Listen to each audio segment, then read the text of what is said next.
நற்செய்தி வாசகம். மத்தேயு எழுதிய நற்செய்தி 24ஆம் அதிகாரம். ஆண்டவரின் உயிருள்ள வார்த்தைகள் 42 51 முடிய. விழிப்பாயிருங்கள், ஏனெனில் உங்கள் ஆண்டவர் எந்த நாளில் வருவார் என உங்களுக்கு தெரியாது.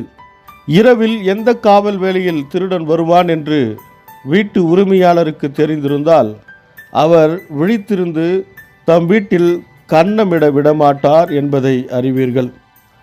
எனவே நீங்களும் ஆயத்தமாயிருங்கள், ஏனெனில் நீங்கள் நினையாத நேரத்தில் மானிட மகன் வருவார்.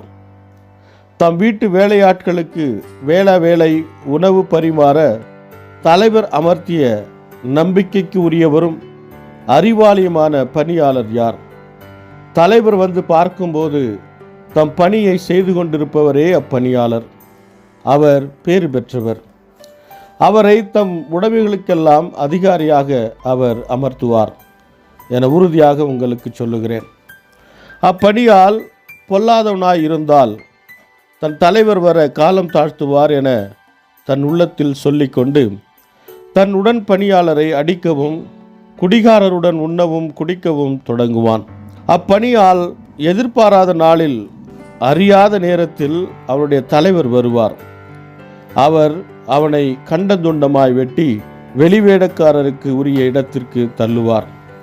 அங்கே அழுகையும் அங்கலாய்ப்பும் இருக்கும்.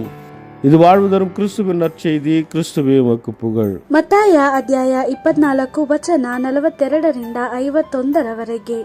ಆದ್ದರಿಂದ ಯಾವಾಗಲೂ ಸಿದ್ಧವಾಗಿರಿ, ನಿಮ್ಮ ಪ್ರಭು ಬರುವ ದಿನ ನಿಮಗೆ ತಿಳಿಯದು. ಇದನ್ನು ಜ್ಞಾಪಿಸಿಕೊಳ್ಳಿ, ಕಳ್ಳನು ಯಾವಾಗ ಬರುತ್ತಾನೆಂದು ಮನೆಯ ಯಜಮಾನನಿಗೆ ತಿಳಿದಿದ್ದರೆ ಅವನು ಎಚ್ಚರವಾಗಿದ್ದು ಕಳ್ಳನನ್ನು ಮನೆಯೊಳಗೆ ಬರಗೊಡಿಸುತ್ತಿರಲಿಲ್ಲ. ಆದ್ದರಿಂದ ನೀವು ಸಹ ಸಿದ್ಧವಾಗಿರಿ, ನೀವು ನೆನೆಸದ ಸಮಯದಲ್ಲಿ ಮನುಷ್ಯಕುಮಾರನು ಬರುತ್ತಾನೆ. ವಿವೇಕಿಯು ನಂಬಿಕಸ್ಥನೂ ಆದ ಸೇವಕನು ಯಾರು? ಇತರ ಸೇವಕರಿಗೆ ಆಹಾರವನ್ನು ತಕ್ಕ ಸಮಯದಲ್ಲಿ ಕೊಡುವುದಕ್ಕಾಗಿ ಯಜಮಾನನನ್ನು ಯಾವ ಸೇವಕನ ಮೇಲೆ ಭರವಸೆ ಇಡುತ್ತಾನೋ ಅವನೇ. ತನಗೆ ಕೊಟ್ಟ ಕೆಲಸವನ್ನು ಮಾಡುತ್ತಿರುವಾಗ ಯಜಮಾನನು ಬಂದರೆ ಆ ಸೇವಕನಿಗೆ ಬಹಳ ಸಂತೋಷವಾಗುತ್ತದೆ. ನಾನು ನಿಮಗೆ ಸತ್ಯವನ್ನೇ ಹೇಳುತ್ತೇನೆ, ಆ ಯಜಮಾನನು ತನ್ನ ಆಸ್ತಿಗೆಲ್ಲ ಆ ಸೇವಕನನ್ನು ಮೇಲ್ವಿಚಾರಕನನ್ನಾಗಿ ನೇಮಿಸುವನು. ಆದರೆ ಸೇವಕನು ದುಷ್ಟನಾಗಿದ್ದರೆ ಮತ್ತು ತನ್ನ ಯಜಮಾನನು ಬೇಗನೆ ಹಿಂತಿರುಗಿ ಬರುವುದಿಲ್ಲ ಎಂದು ನೆನೆಸಿಕೊಂಡಿದ್ದರೆ ಅವನಿಗೆ ಏನು ಸಂಭವಿಸುತ್ತದೆ? ಆ ಸೇವಕನು ಇತರ ಸೇವಕರನ್ನು ಹೊಡೆಯುತ್ತಾ ತನ್ನಂಥ ಜನರೊಂದಿಗೆ ಸೇರಿಕೊಂಡು ತಿನ್ನುತ್ತಾ ಕುಡಿಯುತ್ತಾ ಇರುವನು. ಹೀಗೆ ಅವನಿನ್ನು ಸಿದ್ಧನಾಗಿಲ್ಲದಿರುವಾಗ ಯಜಮಾನನು ಅನಿರೀಕ್ಷಿತವಾಗಿ ಬಂದು ಅವನನ್ನು ಶಿಕ್ಷಿಸಿ ಕಪಟಿಗಳಿರುವ ಸ್ಥಳಕ್ಕೆ ನುಗ್ಗಿಸುವನು. ಆ ಸ್ಥಳದಲ್ಲಿ ಜನರು ಬಾಧೆಯಿಂದ ಗೋಳಾಡುತ್ತಾ ತಮ್ಮ ಹಲ್ಲುಗಳನ್ನು ಕಡಿಯುತ್ತಾ ಇರುವರು. ದೇವರ ವಾಕ್ಯವಿದು. ದೇವರಿಗೆ ಕೃತಜ್ಞತೆ ಸಲ್ಲಲಿ. Gospel according to Matthew chapter 24 verse 42 to 51. Stay awake then, for you do not know on what day your Lord will come. Just think about this. If the owner of the house knew at what time of the night the thief would come, he would stay awake to prevent him from breaking into his house. So be alert, for the Son of Man will come at an hour when you least expect him. Imagine a faithful and wise servant whom his master has put in charge of his household to give them food at proper time.